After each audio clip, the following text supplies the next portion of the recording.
Good evening to all. This is Pratima Singh and welcome back to Polpath. आप जो है public administration पढ़ रहे हैं और इसमें आज हम पढ़ेंगे साइमन के बारे में। साइमन ने जो है पब्लिक एडमिनिस्ट्रेशन में अपने क्या विचार दिए हैं, क्या आइडियाज दिए हैं, थ्योरी कौन सी दी है, उनके बारे में हम जो है आज पढ़ेंगे।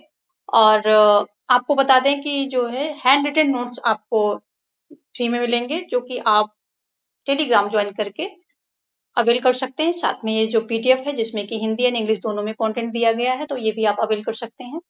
तो इसके लिए आपको हमारा टेलीग्राम ज्वाइन करना होगा, वहीं पर सारी चीजें ये अवेल कर सकते हैं आप। और पोलपाथ के नाम से हमारा टेलीग्राम बना हुआ है और डिस्क्रिप्शन में लिंक भी दिया गया है, तो उसके द्वारा भी आप हमें ज्वाइन कर सकते हैं। तो चलिए हम देखेंगे आज का जो है हमारा साइमन है। और साइमन का सबसे पहले हम इंट्रोडक्शन दे देते हैं इनका। ये काफी लर्नेड पीपल थे और इनकी अगर हम बात करें कि जो है इनका जन्म कहाँ पर हुआ था, तो 1916 यूएसए में विस्कॉन्सिन में इनका जो है जन्म होता है और यूनिवर्सिटी ऑफ शिकागो से ये पढ़ते लिखते हैं।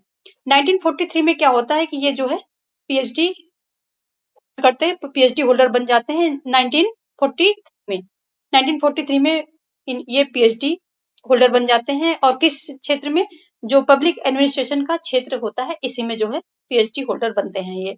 1978 में क्या होता है, इनको नोबेल प्राइज इन इकोनॉमिक्स यानी कि अर्थशास्त्र के क्षेत्र में, इनको अर्थशास्त्र के क्षेत्र में काफी अच्छा जो है योगदान दिया था, इन्होंने काफी कार्य किए थे, तो उसके लिए इनको जो है नोबेल प्राइज से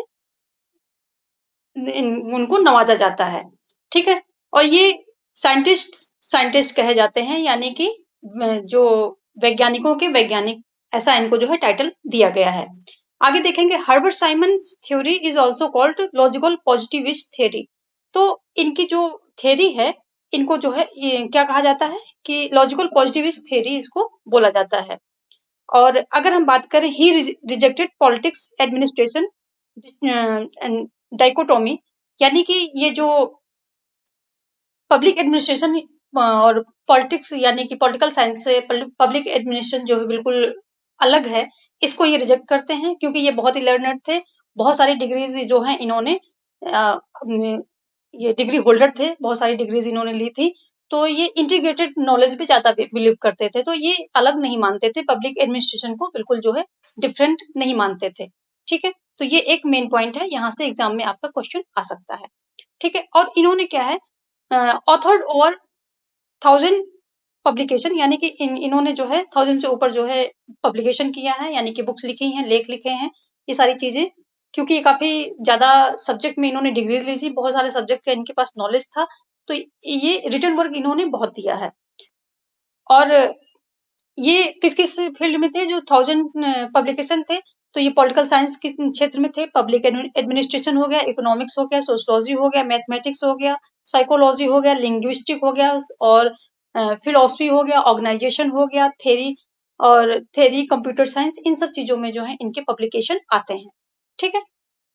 आगे देखेंगे हम इनके, जैसे अभी अभी हमने बात की कि 1000 से ज्यादा इन्होंने जो है पब्लिकेशन किए, लेकिन इनके जो मेन इंपॉर्टेंट पब्लिकेशन देख लेते हैं कौन कौन से हर्बर्ट साइमन के।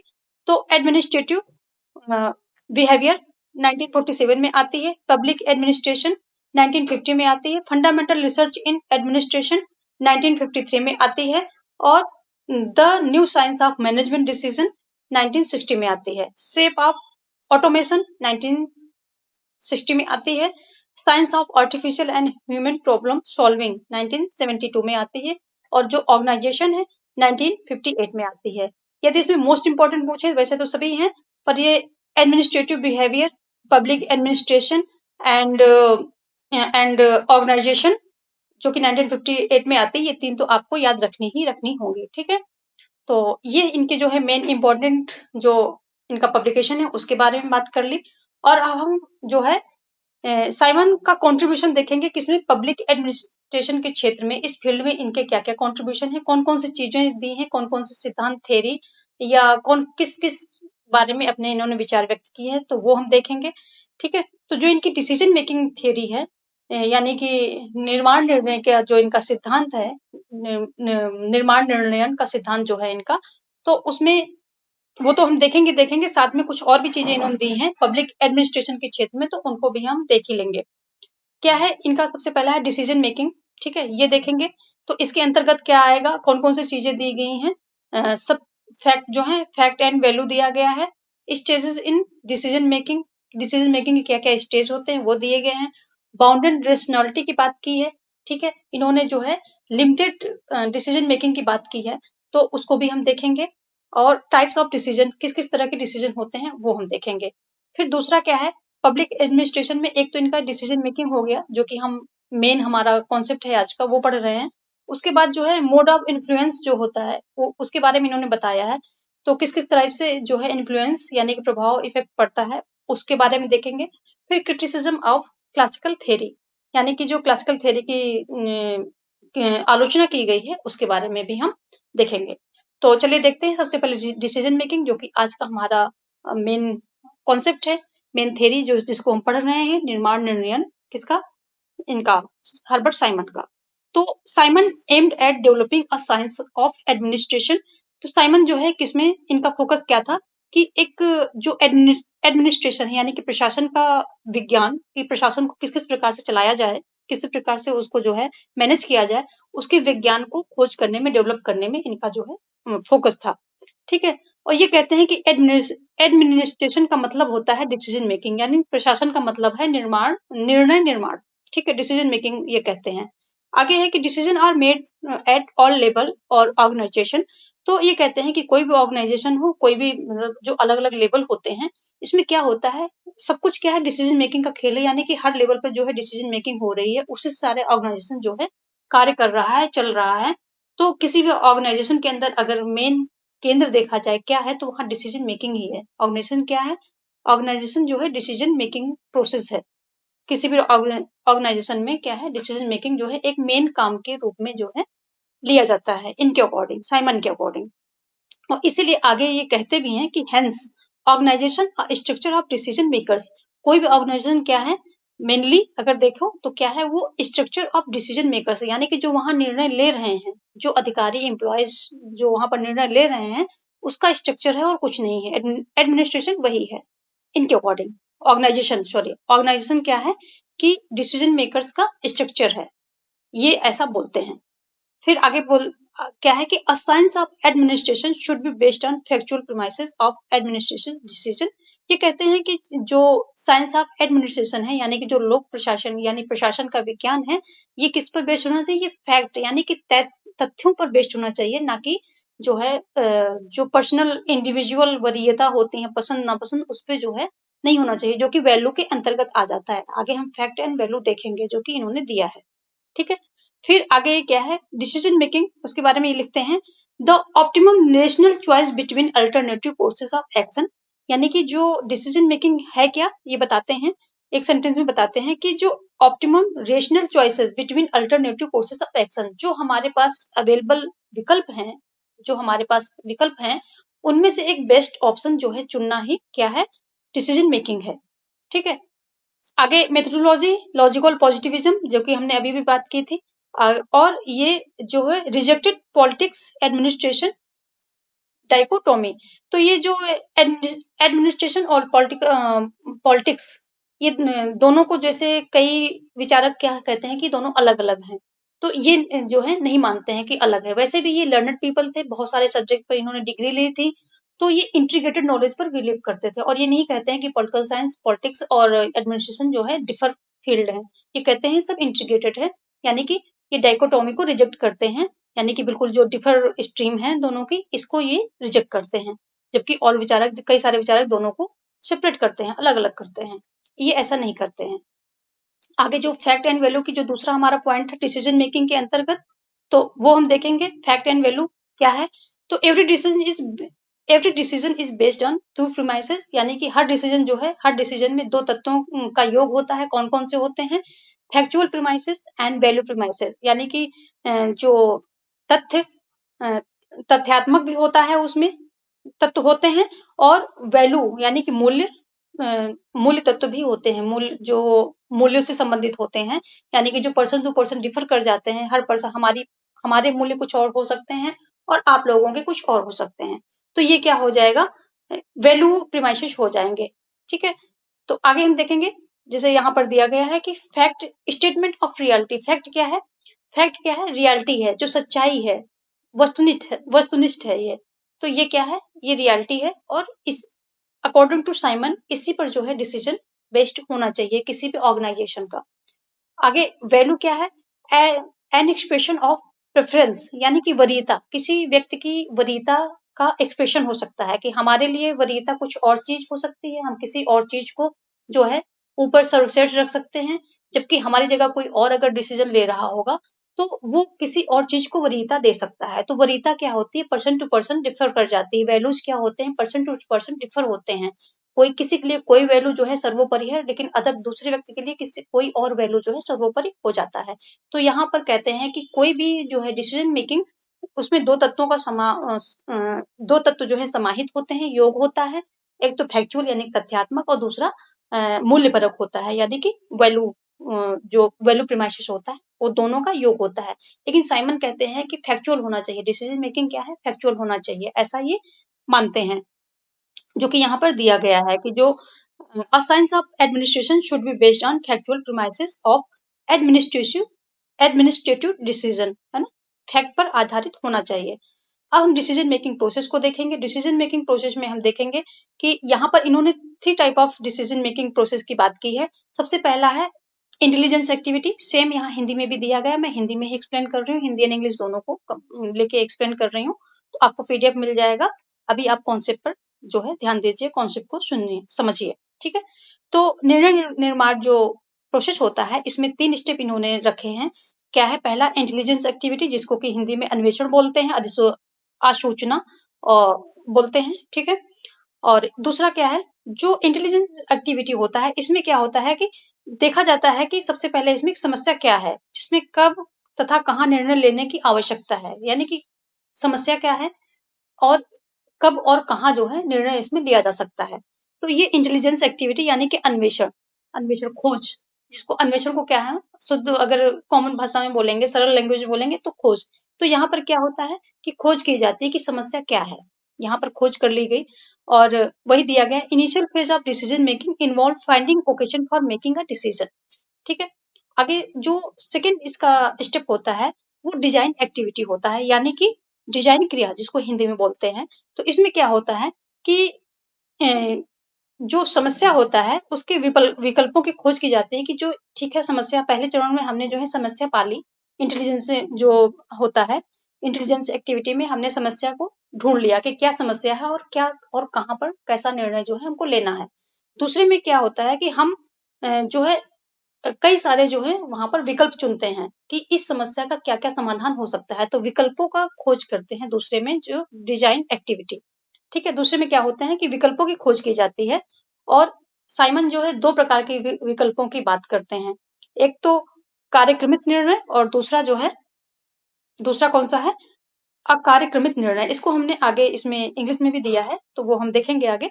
तो इसमें जो है डिजाइन एक्टिविटी के अंतर्गत इन्होंने कार्यक्रमित निर्णय और अकार्यक्रमित निर्णय, इनको जो है 2 प्रकार का इन्होंने जो है दिया है, स्टेप 2 स्टेप इसके अंतर्गत दिए हैं। तीसरा क्या है कि चॉइस एक्टिविटी, जितने भी अवेलेबल जो विकल्प हैं उनमें से किसी एक बेस्ट ऑप्शन का जो है चुनाव कर लेना होता है, जो अपने को सूट करे, उस ऑर्गेनाइजेशन को सूट करे, उस समस्या को सूट करे। जो अवेलेबल रिसोर्सेज हैं, अवेलेबल जो उनके सारे फैक्टर्स हैं, उन फैक्टर्स के अकॉर्डिंग जो बेस्ट ऑप्शन है वो चूज कर लिया और चूज करके उसको फाइनल कर दिया। तो इनके 3 स्टेप हैं कि सबसे पहले समस्या का जो है खोज करना, क्या समस्या है और कौन सा निर्णय कहाँ किस निर्णय की लेने की आवश्यकता है। दूसरे पोर्शन डिजाइन में क्या होता है कि हम देखते हैं कि जो है कौन कौन से विकल्प हम इस समस्या के लिए कौन कौन से विकल्प हो सकते हैं, यानी कि विकल्पों की खोज करते हैं। पहले में समस्या की खोज की, दूसरे में विकल्पों की खोज की, और तीसरों में जो अवेलेबल विकल्प है उसमें से चॉइस यानी चुनाव कर लेते हैं, किसी एक बेस्ट ऑप्शन का जो है चुनाव कर लेते हैं। तो सिंपल जो है शॉर्ट में यही इसका मतलब है। आगे जो साइमन कहते हैं कि ये जो प्रोसेस पूरा होता है 3 स्टेप का, बहुत इजी दिखता है, लेकिन ये इतना इजी होता नहीं। यहाँ पर काफी ये कॉम्प्लेक्स होता है, यानी कि एक स्टेप के अंतर्गत बहुत सारे कार्य, बहुत सारे स्टेप हो सकते हैं। तो इसको इन्होंने बोला है व्हील्स विद इन व्हील्स, यानी कि एक कार्य में जो एक स्टेप लिया, एक स्टेप में बहुत सारे स्टेप हो सकते हैं कि समस्या को ढूंढना और समस्या किस किस से संबंधित है, निर्णय कहाँ लेना है कहाँ नहीं लेना है, फिर विकल्प, जब अगर विकल्पों का चुनाव करना है तो कौन कौन से विकल्प जो है हमारे पास, उसमें ये भी देखना होता है कि हमारे पास जो है रिसोर्सेस कितने हैं, हमारे एनवायरनमेंट में क्या सूट करेगा, कौन कौन से विकल्प जो है सूट कर सकते हैं, कौन कौन से हमको फायदा दे सकते हैं।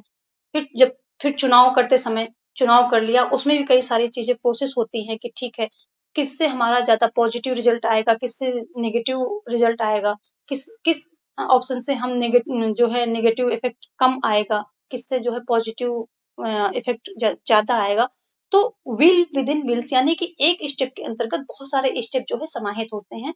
किसी एक स्टेप को पूरा करने के लिए कई सारा प्रोसेस जो है पूरा करना पड़ता है। तो इसी को जो है इन्होंने व्हील्स विद इन व्हील्स यानी कि एक के अंदर जो है बहुत सारे कार्य, एक कार्य है और उसके अंतर्गत जो है बहुत सारे कार्य जो है समाहित हैं। ठीक है, तो वो जो है व्हील विद इन व्हील की बात ये करते हैं। चौथा इन्होंने रिव्यू भी दिया था, लेकिन ये बाद में जोड़ा था। तो वैसे तो इसको ज्यादा मेंशन करने की, आपको कंसीडर करने की जरूरत नहीं, फिर भी बता दिया आपकी नॉलेज के लिए कि चौथा इन्होंने रिव्यू दिया था, लेकिन वो बाद में जोड़ा था। पहले जो है वो नहीं था, पहले जो मेन 3 यही थे इनके, जो है डिजाइन था, और ये क्या था, इंटेलिजेंस था, डिजाइन था, और ये था चॉइस था, यानी कि चुनाव करना, चयन करना। ठीक है, अब ये हम देखेंगे बाउंडेड रेशनैलिटी। इसी के अंतर्गत निर्णय निर्माण के अंतर्गत जो डिसीजन मेकिंग इनकी थ्योरी है, इसी के अंतर्गत अगला टॉपिक हमारा क्या था, बाउंडेड रेशनैलिटी मॉडल। ये भी इन्होंने दिया है। ये क्या कहते हैं कि इसको सबसे पहले देख लेते हैं कि इसका दूसरा नाम क्या है। तो इसका दूसरा नाम बिहेवियर अल्टरनेटिव मॉडल है। इसका जो बाउंडेड रेशनैलिटी मॉडल है, इसका दूसरा नाम बिहेवियर अल्टरनेटिव मॉडल है। ठीक है, और अकॉर्डिंग टू साइमन क्या कहते हैं कि total rationality is impossible in administrative behaviour. ये कहते हैं कि पूरी तरह से जो है रेशनल होना किसी भी व्यक्ति के लिए ये इम्पॉसिबल है। और किसमें, जो एडमिनिस्ट्रेटिव बिहेवियर है, इसमें जो है पूरी तरह से कोई व्यक्ति या जो निर्णय कर रहा है, जो डिसीजन मेकर है, वो पूरी तरह से रेशनल हो जाए, ऐसा इम्पॉसिबल है। उसके ये बहुत सारे रीजन देते हैं। क्या देते हैं कि ये कहते हैं कि ये जो है, इसको जो बाउंडेड रेशनैलिटी को क्या बोलते हैं, ये लिमिटेड रेशनैलिटी बोलते हैं। ठीक है, बाउंडेड रेशनैलिटी मतलब लिमिटेड रेशनैलिटी, यानी कि वो उसमें एक जो है एक सीमित रेशनल तार्किकता होगी, पूरी तरह से तार्किकता नहीं हो सकती है। उसके रीजन क्या है, उसके रीजन ये है कि rationality bounded by factors like, ये क्यों बाउंडेड होती है, इसमें कुछ फैक्टर होते हैं, कुछ ये तत्व होते हैं, इसके द्वारा ये लिमिटेड हो जाती है, यानी कि बाउंडेड हो जाती है, बंध जाती है कुछ दायरों में। क्या हो सकते हैं, इनकम्प्लीटनेस ऑफ नॉलेज, यानी कि नॉलेज की कमी होना। इसकी वजह से पूरी तरह से रेशनल जो डिसीजन मेकर्स है, वो पूरी तरह से क्या होगा कि रेशनल नहीं हो सकता है, नॉलेज की कमी है उसके पास। या फिर टाइम की कमी है, जितना टाइम उसको देना चाहिए उस डिसीजन को लेने के लिए, उतना टाइम उसको देने के लिए नहीं, डिसीजन जल्दी लेना है, तो टाइम की भी कमी हो गई। साथ में कॉस्ट कॉन्स्टेंट्स भी हो सकते हैं, और एनवायरमेंटल फैक्टर्स भी वहां पर हो सकते हैं। फिर क्या है, ये जो है डिसीजन मेकर्स, और क्या होता है कि प्री कंसीव्ड नोशन, यानी कि जो पहले से उसके अंदर विचार बैठे हैं, जो उसके दिलो दिमाग में जो जिन विचारों ने अपनी छाप छोड़ रखी है, या उसने किसी के प्रति ऐसी इमेज अपने में अंदर बिठा रखी, तो उनसे वो बाहर नहीं हो पाता डिसीजन लेते समय। वो कहीं ना कहीं जो उसके ऊपर जिन चीजों का इन्फ्लुएंस है, जो प्री कंसीव्ड यानी पहले से लिए हुए जो उसके समाहित किए हुए विचार हैं, वो कहीं ना कहीं डिसीजन मेकर्स को पूरी तरह से लॉजिकल नहीं होने देते हैं। तो ये सारी चीजें जो हैं यहाँ पर क्या होती हैं कि ये कारण है, यही कारण है, साइमन कहते हैं कि कोई भी जो है डिसीजन पूरी तरह से लॉजिकल नहीं हो सकता, मतलब पूरी तरह से रेशनल नहीं हो सकता है, ऐसा ये बताते हैं। ठीक है, तो आगे वही इन्होंने दिया, hence maximising decision is not always possible, यानी कि जो डिसीजन है उसको मैक्सिमाइजिंग करना ऑलवेज जो है पॉसिबल नहीं होता है। इन्होंने क्या है, सेटिस्फाइसिंग की बात की है। सेटिस्फाइसिंग एक प्रकार से इन्होंने अपना विचार आइडियाज दिया है कि जो है कोई भी डिसीजन होता है क्या सेटिस्फैक्टरी होना चाहिए। ज्यादा से ज्यादा जो है आपके एनवायरनमेंट, आपके जो आपका एनवायरनमेंट है, आपका जो ऑर्गेनाइजेशन है, जो भी आपके पास अवेलेबल रिसोर्सेज हैं, उसके अकॉर्डिंग वो सेटिस्फैक्टरी होना चाहिए। तो वहीं पर यहाँ पर सेटिस्फाइज यानी सेटिस्फैक्शन, इन्होंने इसकी बात की है। और इसमें ये क्या बताते हैं कि सेटिस्फाइंग डिसीजन विच सेटिस्फैक्टरी और गुड इनफ। सेटिस्फाइंग डिसीजन क्या होता है, ये कहते हैं कि वो सेटिस्फाइंग डिसीजन वो होता है कि जो मतलब सेटिस्फाई कर सके, यानी कि जो लोग हैं, जो निर्णय लिया गया है, जिनसे संबंधित निर्णय लिया गया है, तो उनको ज्यादा से ज्यादा जो है सेटिस्फाई कर सके और गुड इनफ यानी काफी अच्छा हो। ऐसा नहीं है कि मतलब बेस्ट हो सके, सबसे अच्छा हो, ऐसा जरूरी नहीं है, क्योंकि जो उस एनवायरनमेंट और जो अवेलेबल रिसोर्सेज हैं उनके अकॉर्डिंग सेटिस्फैक्ट्री होना चाहिए, का अच्छा होना चाहिए। जरूरी नहीं है कि वो पूरी तरह से रेशनल हो या वो बेस्ट हो, ऐसा नहीं हो सकता, क्योंकि बहुत सारी चीजें वहां पर फैक्टर होते हैं जिनकी अभी हमने बात की है। ठीक है, तो वो सारे फैक्टर वहां क्या करते हैं, अपना रोल प्ले करते हैं, डिसीजन मेकिंग में रोल प्ले करते हैं। तो ये सेटिस्फैक्सिंग जो है, सेटिस्फिशिंग डिसीजन की बात करते हैं। ऐसा डिसीजन लेना चाहिए जो कि ज्यादा सेटिस्फाई कर सके लोगों को, जिसके बारे में वो डिसीजन लिया गया है, और अच्छा हो। ठीक है, अच्छा हो तो ऐसे बात, और उसके क्या है निगेटिव, निगेटिव जो है जो इफेक्ट हैं वो कम आए, पॉजिटिव इफेक्ट ज्यादा है। ऐसा नहीं कि हमने यूपीएससी करने की तैयारी कर ली और ना तो हमारे पास उतना फीस भरने का पैसा है, ना ही उतना टाइम वहां देने का पैसा है, हम घर चलाने के लिए कोई दूसरी जॉब कर रहे हैं छोटी मोटी, और और दूसरी बात, फिर आगे भी उतना है कि हम उतना टाइम, जैसे अगर एक बार सक्सेस नहीं होते हैं तो आगे उतना टाइम नहीं दे सकते, क्योंकि हमारे पास दूसरी भी रिस्पॉन्सिबिलिटी है। तो सारे फैक्टर को अगर हम देख करके नहीं देखेंगे और यूपीएससी जो है उसमें एग्जाम में बैठने का या उसको क्रैक करने का डिसीजन ले लेंगे, तो वहां से क्या होगा, निगेटिव हमको जो रिजल्ट ज्यादा देखने को मिलेंगे, पॉजिटिव कम मिलेंगे। तो हमें ऐसा डिसीजन लेना चाहिए कि हमारे पास कितना मनी है, कितना टाइम है, कितना इंटरेस्ट है, क्या इस फील्ड में हमें इंटरेस्ट है, क्या हम 18 घंटे बैठ के पढ़ाई कर सकते हैं। तो इन सबको जो है लेते हुए, इन सब पर ध्यान देते हुए तब हमें एक डिसीजन लेना चाहिए कि ठीक है, हम हमारे पास अगर टाइम नहीं है, उतना रिसोर्सेज नहीं है, उतना हम मतलब बहुत सारे फैक्टर हैं जो हम वहां पर उतना नहीं डेडिकेट कर सकते हैं उस लाइन में, तो हमारा मतलब अच्छा होगा कि हम कोई दूसरा जो कि थोड़ा सा इजी है और जिसमें हमारा पॉजिटिव यानी कि सक्सेस होने के चांसेस ज्यादा हो, तो उसको चूज करें, क्योंकि हमारे पास टाइम ही नहीं है, हम दूसरी जॉब कर रहे हैं अपनी फैमिली को, रिस्पॉन्सिबिलिटी को निभाने के लिए। ठीक है, हमारे शोल्डर पे काफी ज्यादा जिम्मेदारियां, रिस्पॉन्सिबिलिटी है, उनको निभाने के लिए हमारे पास टाइम ही नहीं है इतना दिन कि हम यूपीएससी को जो है बैठ के क्रैक करें, उतनी पढ़ाई कर लें। तो ऑप्शन वहां पर डिसीजन क्या होना चाहिए, डिसीजन दूसरा होना चाहिए कि ठीक है, इसके लिए एनालिसिस किया, इसके लिए हमारे पास ना टाइम है ना कुछ है, और जो है रिसोर्सेस सारे फुलफिल नहीं हो रहे हैं, तो इसको हम नहीं करेंगे, हम कुछ ऐसा करेंगे जिसमें कि हमको सक्सेस मिले। तो ये कहते हैं सेटिस्फैक्ट्री होना चाहिए, संतोषजनक होना चाहिए, गुड होना चाहिए, और जरूरी नहीं कि बेस्ट हो। बेस्ट में क्या होता है कि आप बेस्ट चूज तो कर लेंगे, लेकिन क्या फॉलो कर, क्या उसको आप वहां पे पॉजिटिव रिजल्ट ला पाएंगे। तो ये इसी की ये बात करते हैं।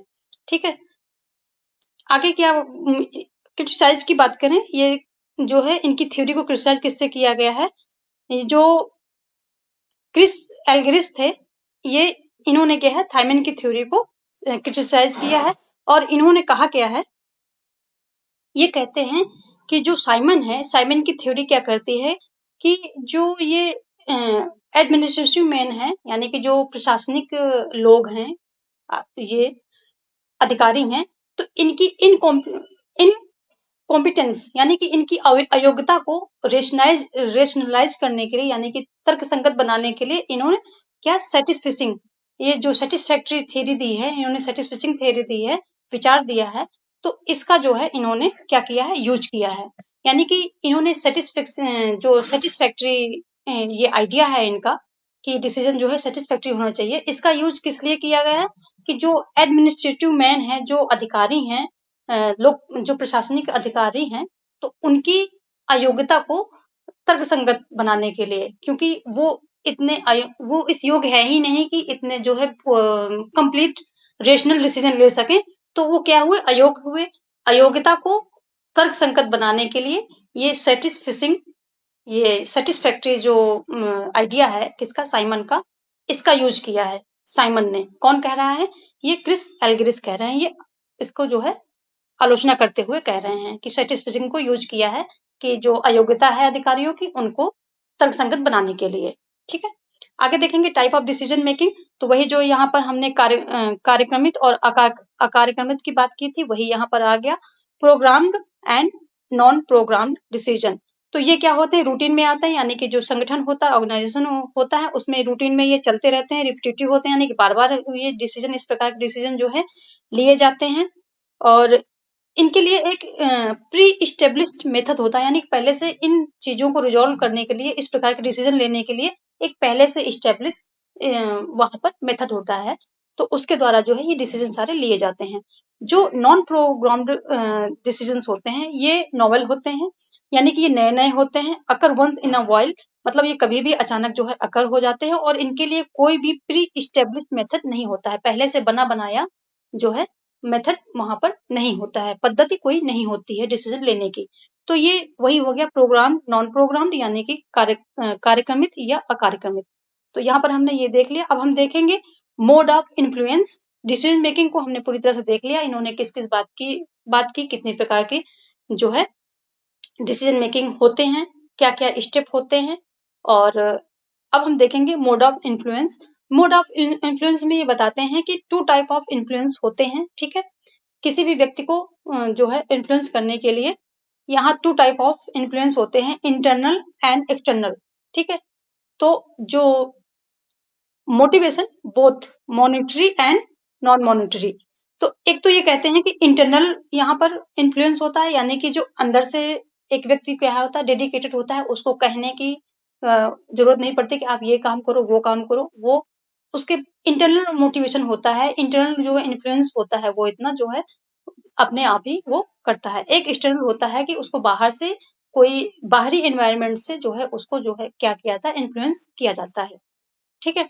दूसरा ये मोटिवेशन की बात करते हैं कि मोटिवेशन हो सकता है कैसा, मॉनेटरी हो सकता है, यानी कि जो है आपने पैसे ज्यादा दे दिए, बोनस दे दिया, ठीक है। तो ये क्या हो गया, मॉनेटरी हो सकता है। और नॉन मॉनेटरी हो सकता है, यानी कि जैसे किसी के निर्णय, किसी व्यक्ति को, किसी जो है एम्प्लॉयज को अगर निर्णय में आप सम्मिलित कर रहे हैं, तो उसका क्या हुआ, ये नॉन मॉनेटरी है, लेकिन उसका क्या है, अपनी सेल्फ रिस्पेक्ट बढ़ रही है, तो वहां से भी वो मोटिवेटेड हो सकता है। तो ये कहते हैं कि मॉनेटरी भी होता है और नॉन मॉनेटरी भी होता है। मॉनेटरी यानी पैसे वगैरह देके भी किसी को मोटिवेट किया जा सकता है, और नॉन मॉनेटरी मतलब बिना पैसों के भी कुछ ऐसी चीजें हैं कि किसी को जो है किसी की जो सजेशन मांगना या सजेशन को जो है वैल्यू देना, सजेशन सुनना, उसको डिसीजन मेकिंग में जो है कुछ इन्वॉल्व करना, या उसको कुछ रिस्पॉन्सिबिलिटी देना, ये सारी चीजें क्या है, नॉन मॉनिटरी हैं, लेकिन उसकी रिस्पेक्ट को बढ़ा रही हैं, उसकी अहमियत को बढ़ा रही हैं, तो वहां से उसको मोटिवेशन मिलता है अच्छा काम करने का।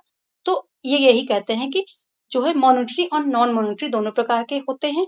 और इन्होंने जो है एक्सेप्ट किया है, कॉन्ट्रीब्यूशन को एक्सेप्ट किया है, ठीक है।